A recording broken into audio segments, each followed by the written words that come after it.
So back up to the start. Go. There's a quick start, so we can see two women's quadruple sculls. These women are really at the top of their game in this. You've got World Championship rowers in this event, the Princess Grace Challenge Cup. 4 female rowers, 2 blades each, quadruple scull. And on the left of your picture is the Schuylkill Navy High Performance Centre from Philadelphia, and they are up against the Saratoga Rowing Association from upstate New York on the right of your picture. Very clean start here, both crews off, stroke for stroke really, 2 very strong women's quads. And we're just seeing a little bit of a lead from the Navy crew on the far side of our picture here. The yellow boat on the near side, struggling to match their pace in the first couple of 100 metres of this heat of the Princess Grace Challenge Cup. So you've got some fantastic scullers in the crew at the top of your picture on the Berkshire station.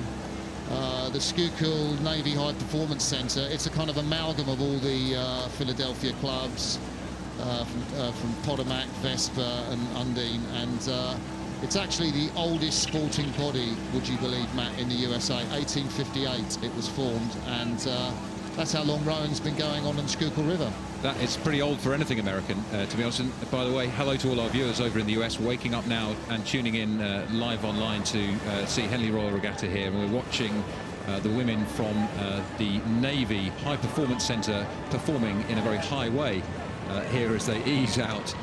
They've now opened up several lengths lead over Saratoga.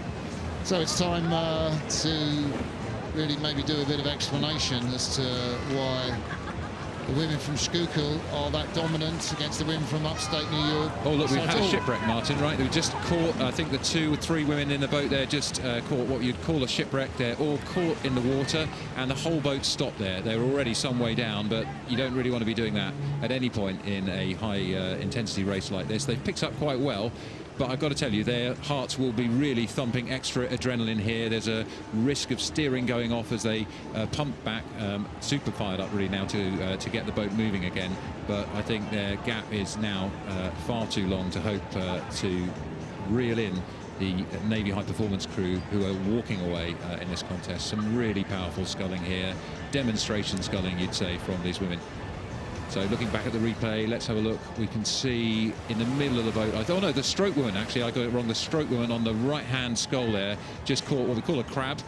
The oar stayed in the water a fraction too long, and the momentum of the boat dragged the oar round past her body. You saw her hand let go, and the boat had to almost stop so she could twist it out of the water.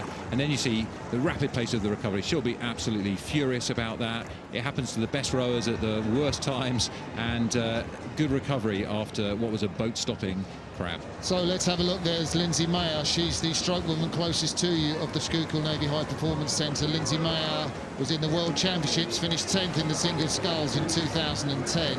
And then behind her, the great Stesha Karl. I think she got a silver medal in the quads back in 2009 at Poznan, if memory serves, but she's been in a lot of American quads.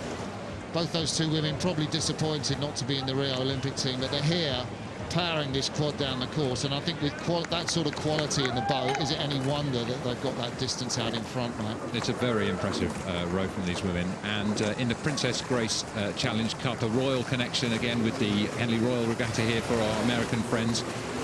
Princess Grace of Monaco presented the prizes here in 1981, and famously her brother Jack Kelly Jr.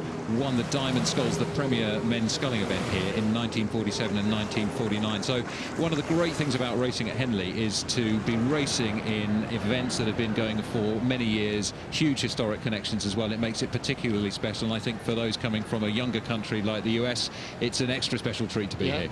And you just said that because I got my steward's medal from Princess Grace in that year in 1981, Matt.